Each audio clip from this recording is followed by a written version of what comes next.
I've been running for weeks, my every breath weighted by fear, exhaustion. The Empire has hunted me relentlessly, their stormtroopers combing every inch of the galaxy, just to find me. I thought I could keep running, but I can't do it anymore. Not out of cowardice, but because of what they've done, what they've taken from me. I decided to make my stand here, in this desolate place, far from anyone who might suffer for my defiance. The stormtroopers fell quickly, their blasters no match for a focused mind and a blade guided by the Force. For a moment I let myself hope maybe I had a chance. But then I heard it, the unmistakable sound, the low hum of mechanical breathing, steady and unyielding. And I felt it all at the same time, a presence colder than anything that I had ever known. The air grew heavy with dread. A chill crept down my spine. I didn't need to see him to know who had come for me.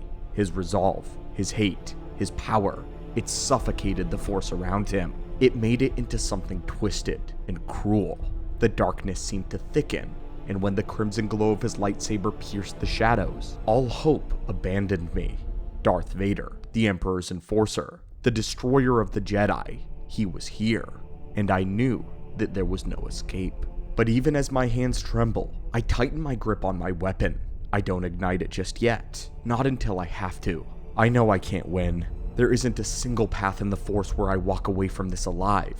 But that's not the point anymore. I have a choice, and I choose to face him.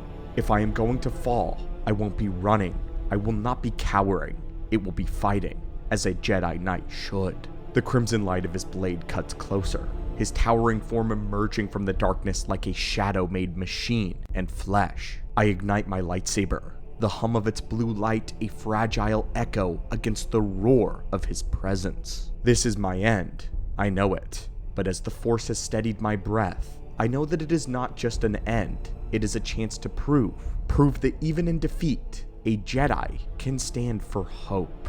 The Jedi never stood any chance against Lord Vader, not because they lacked skill or courage, but because Vader was the perfect storm of Jedi discipline, fused with the unrelenting fury of the dark side. His style was a brutal amalgamation of Jedi training, honed during the Clone War, and the raw, destructive power granted to him as a Sith. He wielded his lightsaber with calculated precision, using techniques rooted in Jedi tradition, but twisted them with sheer force in an unyielding thirst for domination. To face Darth Vader was to face not a warrior of immense skill, but a figure who used the teachings of the Jedi as a weapon against them. Every move Vader makes is deliberate, relentless, and meant to crush not just the body, but the spirit of a Jedi as well.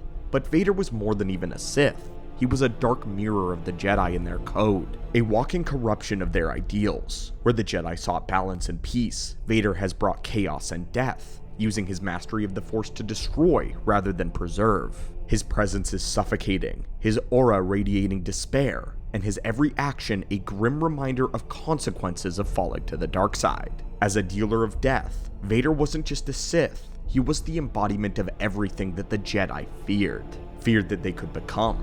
To confront Vader was not just to fight against an opponent, but to stand against the darkest reflection of their own Jedi failings. A physical manifestation of what happens when power is unbound by restraint, and justice is consumed by vengeance. His hybridized lightsaber form was a reflection of his transformation from Anakin to the Lord of the Sith. No longer could he use the fluidity and speed that characterized Anakin's style. Vader forged a new form, though, that incorporated aspects of his former techniques while adapting to his new physical limitations, amplifying his power. His form combines the heavy-handed aggression of 5 Gem So, the precision of 2 Makashi, and the defense and resilience of Form 3 Sarisu. His style is relentless, deliberate. This hybrid form became a signature of Darth Vader, embodying both the Sith philosophy of dominance and the lingering influence of the Jedi. And that is what is fascinating about it. Darth Vader's lightsaber form is still very much Jedi. This is something that Vader hated to his core, but something that he could not deny. As Anakin, his style was a blend of audacity and elegance, a beautiful, tasteful mend of mostly Form 5 with elements of 4. These styles emphasize speed, agility, and overwhelming offense, traits that served him extremely well during the Clone War. But his transformation into Vader forced him to abandon much of the acrobatics and finesse that defined his style. Instead, he adapted Gem-So into a focused, powerful, deliberate strikes, exploiting his immense skill and cybernetic durability. He overwhelmed his opposition with sheer force, compensating for his reduced mobility with devastating efficiency and an intimidating hybrid. Although he would loathe to admit it, Vader's style drew heavily from the influences of his two greatest teachers, Dooku and Obi-Wan Kenobi. From Dooku, he inherited the precise and elegant movements of Makashi and the dueling style that emphasized control, efficiency, and blade-to-blade combat. Dooku's mastery of the blade left an indelible mark on Anakin, teaching him to focus on the finer points of lightsaber combat. Dooku was one of the first people that Anakin met that was better than he was. As Vader, he incorporated these lessons into his own style, blending Form 2's precision with Gem-So's power, making him a deadly duelist capable of exploiting the weaknesses of those less disciplined opponents. Obi-Wan's influence is the most begrudgingly present in Vader's form though. Obi-Wan's use of Form 3 Sarisu, the defensive and patient style, was a defining factor in his victory over Anakin. Despite Vader's hatred for Kenobi, he incorporated elements of Sarisu into his hybridized form, recognizing the value of its resilience and adaptability. Vader hated to do this after Mustafar, but he did. The defensive capability allowed Vader to withstand prolonged battle, to bait his opponents into overextending, at which point he would strike with overwhelming force, crushing them.